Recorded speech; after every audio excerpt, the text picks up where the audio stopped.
Hi friends, আপনাদের প্রিয় share বাজার রহস্য চ্যানেলে আপনাদের স্বাগত। আশা করি আপনারা ভালো আছেন এবং সুস্থ আছেন। ফ্রেন্ডস,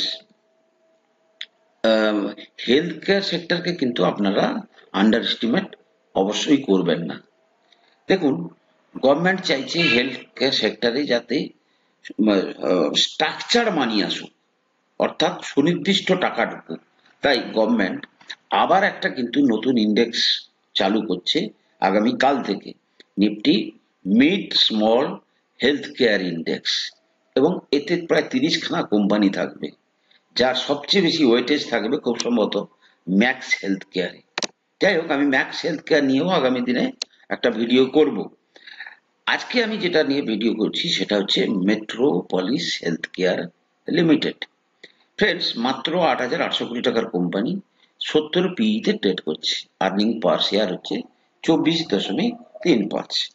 এবারে আমি কোম্পানিটার একটু মানে ফান্ডামেন্টাল সাইডটা একটু আপনাদের দেখিয়ে দিই যে কোম্পানিটা ফান্ডামেন্টালি কেমন জায়গায় আছে, বা কোম্পানির বিজনেসটার যে মূল জায়গাটা সেটা বলে দিই। দেখুন ফ্রেন্ডস, এটা দ্বিতীয় largest diagnostic company in India, এবং এ হচ্ছে সবচেয়ে বড় প্লেয়ার ওয়েস্টার্ন অ্যান্ড সাউথার্ন ইন্ডিয়াতে, অর্থাৎ পশ্চিম ভারতে এবং দক্ষিণ ভারতে। পশ্চিম ভারত বলতে রাজস্থান, গুজরাট, মহারাষ্ট্র থেকে শুরু করে সাউথের তামিলনাড়ু, কেরালা, কর্ণাটক, এই সমস্ত জায়গায়।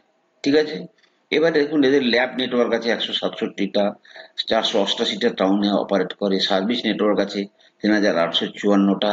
ঠিক আছে। কোম্পানির আরো নতুন 90খানা ল্যাব এবং 18খানা সার্ভিস, 1800 সার্ভিস সেন্টার কিন্তু খোলার চেষ্টা করছে 2025-25-এর মধ্যে, সামনের বছরের মধ্যে। অর্থাৎ আরো অন্যান্য অনেক মানে স্ট্যাটিস্টিক্স আছে, আমি কিন্তু সেদিকে যাচ্ছি না। ঠিক আছে। দেখুন, বর্তমানে এদের যে রেভিনিউ আসে, উত্তর ভারত থেকে 8%, পূর্ব ভারত থেকে 5%, পশ্চিম ভারত থেকে 51% এবং দক্ষিণ ভারত থেকে 30%। ইন্টারন্যাশনাল রেভিনিউ কিন্তু 6%। দেখুন ফ্রেন্ডস, এগুলোই হচ্ছে সবচেয়ে মূল জায়গা। যেমন ধরুন, কোম্পানি কিনিয়াতে 9খানা সেন্টার খুলেছে, জাম্বিয়াতে এদের 6খানা সেন্টার আছে, ঘানাতে 4টে আছে, তানজানিয়াতে 3টে আছে, উগান্ডাতে একটা আছে। ঠিক আছে। এছাড়াও মরিটাস, মিডল ইস্টের যে সমস্ত গালফ কান্ট্রিগুলোতে, সেখানেও কিন্তু এরা তাদের ইয়ে করছে, কি বলে, সার্ভিস সেন্টার আছে, এবং সেগুলোকে আরো টাইম টু টাইম বাড়াচ্ছে। দ্বিতীয়ত হচ্ছে যে এদের যে মূল অবজেক্টিভ, দেখুন ফ্রেন্ডস, যে আমাদের যেগুলো দেখার দরকার আছে, যে কোম্পানি এক্সপানশন করার মতো ক্যাপাসিটি আছে কিনা, বা চেষ্টা করছে কিনা, বা নতুন নতুন কোম্পানিকে কিনছে কিনা, এই জিনিসগুলো কিন্তু আগে আমাদের দেখতে হবে। দেখুন, এক্সপানশন করছে, 141খানা নতুন সেন্টার, 7খানা ল্যাব নতুন 24-এ খুলেছে। ঠিক আছে। আবার 2025-এর টার্গেটটা আপনাদেরকে বলেছি, এবং বর্তমানে ওই যে এর আগে ছিল 307খানা টাউনে এদের বিজনেস, বর্তমানে সেই বিজনেসটা হয়ে গেছে 488খানা টাউনে। ঠিক আছে। এরপরে দেখুন, অ্যাকুইজিশন, কোম্পানি কিন্তু 2021-এ অ্যাকুইজিশন করেছে প্রায় 636 কোটি টাকা দিয়ে, ওই high tech central lab health care বলে একটা কোম্পানিকে তারা কিন্তু কিনেছে। তাহলে মূল জিনিসটা হচ্ছে যে কোম্পানির কন্টিনিউয়াস রেভিনিউ গ্রো করার মতো একটা লক্ষ্য পরিষ্কার দেখা যাচ্ছে। ঠিক আছে। এবারে দেখুন, আমরা দেখুন, প্রফিট কম আসুক, কখনো কখনো ধরুন কোভিড এর সময় যে মার্জিন পেয়েছিল, এখন তো সেই মার্জিনটা সে পাবে না, কিন্তু আমি দেখবো তার বিজনেসটা বাড়ছে কিনা, অর্থাৎ টপ লাইন গ্রোথটা হচ্ছে কিনা। আমি যদি দেখি যে, দেখুন, 21 সালে 998 কোটি, 22-এ 1228 কোটি, ধরুন এই জায়গা থেকে এই জায়গায় হচ্ছে কিছুটা কি হয়েছে, কোভিড রেভিনিউ জন্য তারা বেড়েছে। অ্যাকচুয়ালি তো তাদের যে ধরুন 20-তে যদি ধরি, 856 থেকে তাদের গ্রোথটা হওয়া উচিত, মাঝে কোভিড এসে গেছে বলে সেই জায়গায় তারা বেশি কিছু পেয়েছে। আচ্ছা। এবং তাদের যে 20 সালে প্রফিট ছিল 128। ঠিক আছে। এইটা ইনক্রিজ হচ্ছে কিনা, ঠিক আছে। মার্চে দেখুন 11,048 বা 143 কোটির প্রফিট। এবারে কিন্তু 1159 কোটির সেলস, 125 কোটি টাকার প্রফিট। ঠিক আছে, তাহলে এই জায়গাটা ঠিক আছে। এবারে দেখুন ইনভেস্টারের পয়েন্ট অফ ভিউতে যদি দেখি, প্রমোটারের কাছে 50% মাল আছে, ফরেনারদের কাছে 22% মাল আছে, ডোমেস্টিক প্লেয়ারদের কাছে 21% মাল আছে, অর্থাৎ 91% মাল অধিকাংশ লোক বিক্রি করবে না। রিটেল ইনভেস্টর কি করছে না, উপরে কিনেছে। দেখুন এখান থেকে দেখতে পাবেন 91,452 খানা শেয়ার হোল্ডার ছিল, কমে কমে প্রায় 80,000-এর কাছাকাছি চলে এসছে। অর্থাৎ শেয়ার যত নিচে আসছে, রিটেল ইনভেস্টররাও উপরে কিনে তারা কিন্তু বিক্রি করছে। এই হচ্ছে রিটেল ইনভেস্টরের সাইকোলজি। এবার দেখুন ফ্রেন্ডস, আমি একটু চার্টে যাব।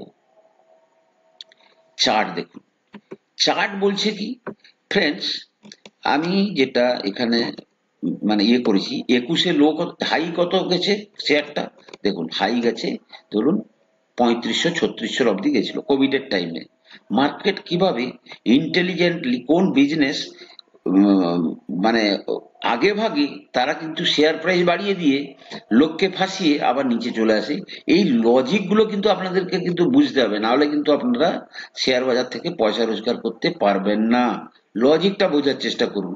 একটা বিজনেসের সম্ভাবনা তৈরি হয়েছে, শেয়ার প্রাইসকে 4 গুণ করে দিল, করে দিয়ে আবার সেখান থেকে অর্ধেক করে দিল, ততদিনে কিন্তু মানুষ বোকা বনে গেছে। তো সেক্ষেত্রে যদি দেখা যায়, আমি যেটা দেখাচ্ছিলাম, 21-এ লো ছিল 848, 22-এ 1378, ঠিক আছে। এবারে দেখুন এখানে আর্নিং কত ছিল, 35.82। পরে কিন্তু ইপিএস বাড়লো, কিন্তু নতুন লো করলো। 23-এ কি করলো, 1171 লো করেছে, 27.9 আর্নিং পার শেয়ার। আবার দেখুন এইখানে লজিকটা উল্টো হচ্ছে, যেটা মানুষ বুঝতে পারছে না। আর্নিং পার শেয়ার এখনো কমেছে, কিন্তু 1450-এর লো ভাঙছে না, কারণ এখানে ডিমান্ড বাড়িয়ে দিয়েছে যে বড় বড় প্লেয়াররা। এখানে লোক, এখানে অনেক বড় বড় প্লেয়ার ডিমান্ড বাড়িয়ে দিয়েছে যে তারা কিনবে, কারণ কি তারা জানে এই যে আর্নিং পার শেয়ারটা, এটা আগামী মানে হয়তো দেখা যাবে 2-3টে কোয়ার্টারের পরে 30 পেরিয়ে গেছে, আপনি বুঝতেই পারবেন না। সুতরাং মেন যে আপনাকে মার্কেট কেন্দ্রিক যে লজিক, সেটা যদি আপনি অনুধাবন করতে না পারেন, তাহলে কিন্তু আপনি এখানে, এইটাই হচ্ছে মূল ফান্ডা। এই লজিকটা যারা দখল করে নেবে, তারা কিন্তু শেয়ার বাজারে টাকা ছাপাবে। তাহলে এখানটাতে এবারে আমি যদি চার্টে যাই, চার্টে দেখুন একটা সুন্দর কাপ অ্যান্ড হ্যান্ডেল প্যাটার্ন তৈরি করছে। এই দেখুন, এই একটা কাপ এবং তার একটা হ্যান্ডেল, ঠিক আছে। এই প্যাটার্ন ব্রেক করে গেলে এই জায়গা থেকে শেয়ার, ধরুন এখান থেকে যে এর যে গ্যাপ, মানে আলটিমেটলি এই শেয়ার আবার ধরুন আজকে 2 বছরে নিচে এসছে, আগামী 2 বছরে এ উপরে যাবে, তারপরে আবার সে নতুন হাই লাগাবে। এবং আরেকটা লজিক দেখুন, এই সমস্ত ক্যান্ডেলে এই যে জায়গাগুলোতে, এই জায়গা থেকে যারা কিনেছে, কবে থেকে, নভেম্বর 20-র পর থেকে যারা কিনেছে এবং আপ টু এই ক্যান্ডেল 2022-এর মে পর্যন্ত যারা কিনেছে, তারা কি প্রফিটে আছে?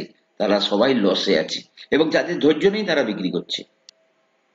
আপনি যদি এখানে কেনেন, যে এখানে কিনেছে সে যখন তার নো প্রফিট নো জোনে আসবে, ঠিক আছে, আপনার টাকা তখন ডবল হয়ে যাবে। এই লজিকে কিন্তু আপনাকে মার্কেটে ইনভেস্ট করতে হবে, এবং সে যবেকে টাকা ডবল করবে, আপনার তখন টাকা 4 গুণ হয়ে যাবে, হবেই। এটাই হয় শেয়ার বাজারে। এবং আমরা কিন্তু টার্গেট করছি ইন্ডিয়া ডেভেলপড ইকোনমি হওয়ার জন্য। আজকে যে সমস্ত হেলথ কেয়ার ইনফ্রাস্ট্রাকচার দেখছেন বড় বড় জায়গায় হয়ে গেছে, আপনি দেখবেন বড় আরো ছোট ছোট যে সমস্ত মানে শহর, সেই সমস্ত শহরে কিন্তু নতুন নতুন হেলথ কেয়ারের সমস্ত সার্ভিস আসবে। মানুষের রোজগার বাড়ছে, মানুষ সার্ভিস চায়। আপনি কলকাতা কেন্দ্রিক হেলথ কেয়ার সার্ভিস কতদিন চালাবেন? এটা হচ্ছে ধীরে ধীরে এটাকে ডিসেন্ট্রালাইজ হতে হবে। আজকে যদি মানুষ ভাবে যে আমি হঠাৎ করে কোনো সার্ভিস পেতে চাই, ধরুন আমার বাড়ি মানে কলকাতা থেকে 150 কিলোমিটার দূরে, আমি চাইবো কি আমার 40-50 কিলোমিটার, যেটা আমি 1-1.5 ঘন্টার মধ্যে পৌঁছে যেতে পারবো। এই সমস্ত জায়গায় হবেই, কারণ অ্যাজ পার ডিমান্ড কিন্তু কোম্পানিরাও কিন্তু তাদের সবকিছু জিনিস সবকিছু মানে ইনফ্রাস্ট্রাকচার তৈরি করার ভাবে তারাও কিন্তু ওই প্ল্যানেই কিন্তু এক্সপানশন চালিয়ে যাচ্ছে। তো ফ্রেন্ডস, হেলথ কেয়ার সেক্টর বন্ধ হবে না এক দুদিনে, যুগ যুগ ধরে চলতে থাকবে। এই ৮,৮০০ মানে ৮,০০০ কোটি টাকার কোম্পানি, ৮,৮০০ না ৭,৮০০, ৮,৮০০ কোটি টাকার কোম্পানি আপনারা কিন্তু আজ থেকে কিনুন, ১০ বছরে দেখবেন এটাই ৮০,০০০ কোটি টাকার কোম্পানি হয়েছে। এইভাবেই কিন্তু শেয়ার বাজারে কোম্পানিগুলো বড় হয়। ফ্রেন্ডস, আমি কোনো সেবি রেজিস্টার্ড অ্যানালিস্ট নই। কোনো শেয়ারে কেনা বা বিক্রির আগে আপনারা কিন্তু আপনাদের ফাইন্যান্সিয়াল অ্যাডভাইসারের মতামত অবশ্যই নেবেন। ফ্রেন্ডস, যদি আমার ভিডিওগুলো ভালো লাগছে তাহলে চ্যানেলটাকে সাবস্ক্রাইব করুন, লাইক করুন, শেয়ার করুন। ঠিক আছে? ভালো থাকুন, সুস্থ থাকুন। কথা হবে পরের এপিসোডে।